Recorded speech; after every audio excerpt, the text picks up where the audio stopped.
Opa, aqui é o Arthur, do canal Kennen. Hoje eu quero compartilhar com vocês um dos maiores desafios que eu coloquei na minha vida, que é me preparar para o JLPT1, que é o exame de proficiência mais difícil do japonês. E sim, eu não só escolhi sofrer, como eu ainda tô pagando caro pra sofrer, porque a inscrição me custou um rim. Então, agora não tem mais volta, eu aprendo japonês de verdade ou eu aprendo japonês de verdade. A opção é uma só. Logo, nesse vídeo, eu vou mostrar a minha rotina de estudos e o que eu vou estar fazendo para enfrentar esse monstro. E, claro, algumas coisas que eu percebi que só descobri quando eu passei a levar o N1 a sério. Então, bora pro vídeo. Por que decidi fazer o JLPT N1? O exame de proficiência da língua japonesa vai do N5 ao N1. O N5 é o tipo você aprender konnichiwa, né? É aprender a pedir água em restaurante. O N1 já seria basicamente ler jornal econômico em japonês sem chorar. Eu já fiz simulados do N3 e do N2, inclusive em vídeo, né, em vídeos anteriores, mas agora eu resolvi mirar no topo, não por ser nenhum tipo de gênio, mas por pura teimosia. Ter uma meta grande me obriga a parar de enrolar, e se eu ficar só vendo anime, eu vou ter que me limitar à compreensão de 95% que eu já tenho satisfeito, e só parando para ver vocabulário novo quando alguém inventa do nada um monte de nome de golpe, como espada sagrada ancestral da lua vermelha explosiva suprema final, enfim. Isso, infelizmente, esse tipo de coisa não cai na prova no JLPT. Minha rotina de estudos. Eu montei uma rotina que gira em torno de 5 a 6 horas de input por dia e parece insano, mas é bem tranquilo. E calma, que eu vou te explicar como que ela funciona. Primeiro começa com 1 hora de leitura intensiva, e aqui eu disseco o texto, palavra por palavra, com dicionário, chat GPT para entender as nuances das sentenças. Eu divido em 2 fases essa parte da leitura, mas já eu explico para vocês. Depois 30 minutos de Anki, porque ninguém merece mais do que isso. Mais do que 30 minutos é pedir para surtar, e 30 minutos também já é mais do que o suficiente para você conseguir revisar 300, 400 cards no Anki, o que é bastante coisa. Então 3 a 4 horas de audiobook em japonês. E sim, eu tô ouvindo o japonês por tanto tempo que até meu gato já deve estar entendendo. No total, dá umas 5 a 7 horas. É bem tranquilo de seguir, com uma boa variação de inputs. O audiobook, principalmente, eu vou ouvindo em diversas situações no dia, ao ir na academia, ao ir trabalhar, no mercado, lavar louça e etc. Estratégia com leitura. A meta é ler 2 livros por mês em japonês. Não só light novels, mas também outros gêneros, porque aparentemente eu gosto de sofrer 2 vezes, uma com vocabulário de fantasia e outra com vocabulário mais formal que eu nunca ouvi falar. E como eu havia falado para vocês, eu divido a leitura em 2 sessões. A primeira sessão é a sessão intensiva, onde eu leio devagar, tentando entender cada detalhe. Aqui é algo cirúrgico, né? Tipo uma cirurgia no texto, nada passa batido. Então eu vejo o detalhe, vejo no vocabulário, vejo no dicionário, vejo no chat GPT o vocabulário que eu não entendi, a sentença, a estrutura, a gramática, para eu conseguir estar compreendendo isso futuramente, quando eu passar por aquilo mais rápido. Porque na segunda sessão já é a sessão mais extensiva, e aqui eu tento ler o mais rápido possível, mesmo que eu não entenda 100%. Então se aparecer uma palavra estranha, eu tento presumir pelo contexto e segue o jogo. Eu preciso dessa segunda sessão extensiva, porque senão eu vou avançar muito devagar nos meus materiais e vai se tornar algo maçante.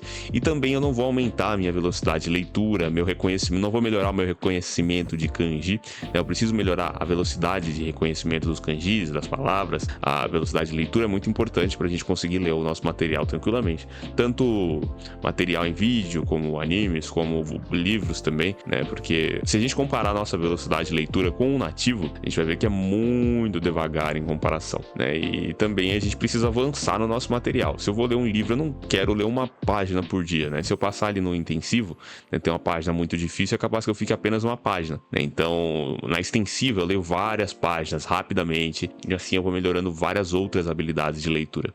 Audiobooks em 1.5x. Outra coisa que eu venho fazendo é ouvir audiobooks em 1.5x ou até 2x. No começo, parecia que eu tava ouvindo um narrador japonês de leilão vendendo arroz no atacado, mas com o tempo, meu ouvido acostumou, e hoje em 1x parece que fica lento. Realmente fica lento. E por incrível que pareça, isso ajuda muito, porque a fala real de um japonês nativo é muito mais rápida do que em anime. E eu entendi que por mais que você saiba japonês, se você não tiver acostumado com a velocidade do japonês na vida real, você nunca vai conseguir entender o que eles estão falando em uma conversa informal ou em um noticiário de TV.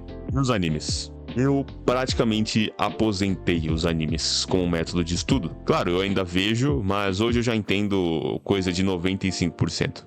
E, sinceramente, quando você chega nesse ponto, minerar sentenças de anime é quase que um desperdício de tempo. A não ser que você esteja vendo um anime muito difícil, no qual eu não tenho necessidade de ver, porque eu não estou usando mais como material de estudo.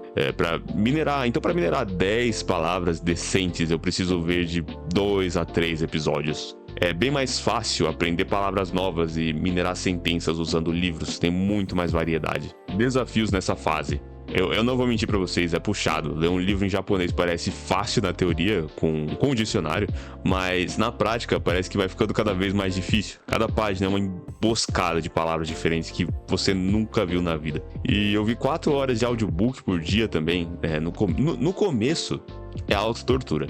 Mas depois que você acostuma e começa a entender mais de 80% do que está sendo dito, começa a ficar interessante, porque você entende a história, né? Então eu recomendo audiobooks que tem séries, como Seishun Botearo, Mushoku Tensei, que tem mais de 20 volumes, né? Então, para mim, isso é como um jogo.